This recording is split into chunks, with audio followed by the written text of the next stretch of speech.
Hello guys. आज मैं आपके साथ अपना एक्सपीरियंस शेयर करने वाली हूँ as I am selected as a BPSC teacher for maths and science subject. और मेरा डॉक्यूमेंट वेरिफिकेशन 28 को सहरसा डिस्ट्रिक्ट में था और बहुत इजीली बहुत अच्छे से हो गया। और हालांकि डीवी से पहले मैं बहुत डरी हुई थी, मुझे डर लग रहा था अपने डॉक्यूमेंट्स को लेके, जबकि मेरे सारे डॉक्यूमेंट्स सही थे, फिर भी मन में एक डर होता ही है क्योंकि वो हम सबके लिए बहुत इम्पॉर्टेंट डे था कि कहीं कुछ छोटी भी मोटी गलती ना हो जाए। सो मेरा डीवी बहुत अच्छे से हो गया, बहुत आसानी के साथ। तो मैं आपसे छोटी मोटी अपने एक्सपीरियंस शेयर करूँगी। I hope you like this video. सबसे पहले मैं आपको बताऊँगी कि हमें वहाँ कौन सी फ़ाइल लगी। तो हमें वहाँ पे बोला गया था कि आपको ये ट्रांसपेरेंट फ़ाइल देना है, बल्कि मैं वहाँ पे अपना फ़ोल्डर फ़ाइल भी लेके गई थी और मैंने इस तरीके से वहाँ पे सारा डिटेल अपना इस पर स्टिक कर दिया था। बट मुझे ये फ़ाइल नहीं लगा, मुझे ये फ़ोल्डर फ़ाइल लगा। तो मैंने जो स्टिक वहाँ पर नेम वाटर मार्क के साथ यहाँ पर जो सारा कुछ स्टिक किया था, मैंने इस फाइल में भी यहाँ पे डाल दिया। और सबसे इम्पॉर्टेंट चीज़, आपको वहाँ पे क्या लेके जाना है, तो आपको अपने जो भी आपको वाटर मार्क डॉक्यूमेंट आया है, ठीक है, आपको वो सारे अपने डॉक्यूमेंट्स लेके जाने हैं, सबसे इम्पॉर्टेंट चीज़ होता है। और एक एडमिट कार्ड का फ़ोटो कॉपी होना चाहिए आपके पास, ठीक है। और ये हो गया आपका डॉक्यूमेंट्स। और वहाँ पे हमें एक्स्ट्रा डॉक्यूमेंट में पासबुक का फ़ोटो कॉपी लगा, एक आधार कार्ड की फ़ोटो कॉपी लगी और एक पैन कार्ड की फ़ोटो कॉपी लगी और 3 फ़ोटो लगा।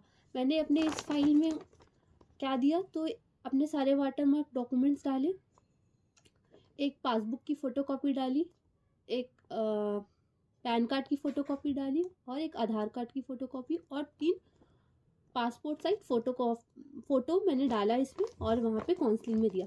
तो सबसे पहले क्या होता है कि आपका जो भी स्लॉट है और जो भी आपको मैसेज आया होगा उस टाइमिंग पे आपको वहाँ पे पहुँच जाना है। आधा घंटा पहले ही आप पहुँच जाओ ताकि आपके लिए भी ईजी रहेगा वहाँ पे समझने के लिए। फिर सबसे पहले आपका अटेंडेंस होता है।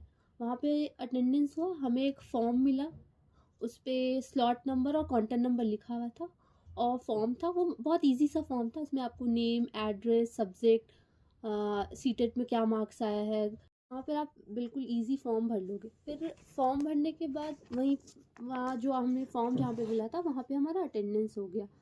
फिर नेक्स्ट स्टेप क्या था कि आपको बायोमेट्रिक कराना है, तो आप अपना लाइन में लग जाओ और बायोमेट्रिक इजी हो जाएगा, बस थंब इम्प्रेशन होता है, वो थंब इजीली आपका हो जाएगा। फिर जो आपको काउंटर नंबर, स्लॉट नंबर था, वहाँ आप लाइन में लग जाओ जाकर।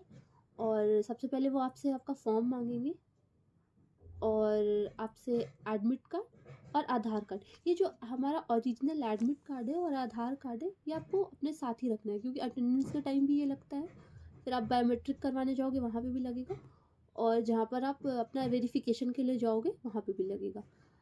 फिर देन आफ्टर आपसे वो फॉर्म मांगते हैं। फिर मैंने जैसा कि बताया, फॉर्म आप वहाँ जमा कर दो।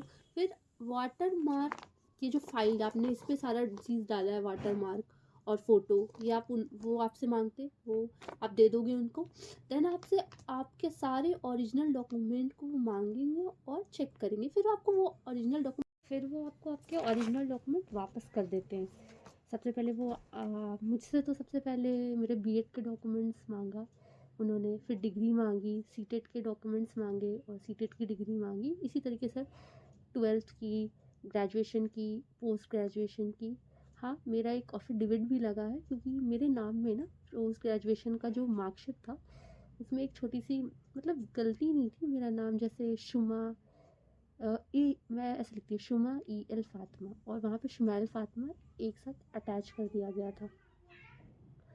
उन्होंने बोला, तो मैंने बोला हाँ मेरे पास एक एफिडेविट है, तो उन्होंने बोला हाँ दीजिए, तो मैंने दे दिया। उसके बाद मेरा सारा डॉक्यूमेंट ईजीली सब कुछ उन्होंने वेरीफाई कर लिया और मुझे बोला कि हाँ। फिर एक मुझे 3 पेपर दिया, उसमें साइन करना था, तो मैंने साइन करके उन्हें रिटर्न दे दिया। फिर उन्होंने मुझे बोला वेट करने, और उसके बाद द वेट इज़ ओवर और मुझे मेरी काउंसलिंग लेटर मिल गई। मैं आपको दिखाती हूँ, यह है मेरी काउंसलिंग लेटर, जिसमें मेरे आप देख सकते हो ऑल डॉक्यूमेंट फाउंड करेक्ट। तो या और ये है मेरा काउंसलिंग लेटर, और इसे देख के मुझे बहुत खुशी हुई। अभी तक काउंसलिंग नहीं हुई है उनको ऑल द बेस्ट। आपकी भी काउंसलिंग बहुत इजी, बहुत अच्छे तरीके से हो जाएगी। जहाँ भी आपका डिस्ट्रिक्ट हुआ है आप आराम से जाओ और अपनी डॉक्यूमेंट वेरिफिकेशन कराओ। Okay, all the best, thank you.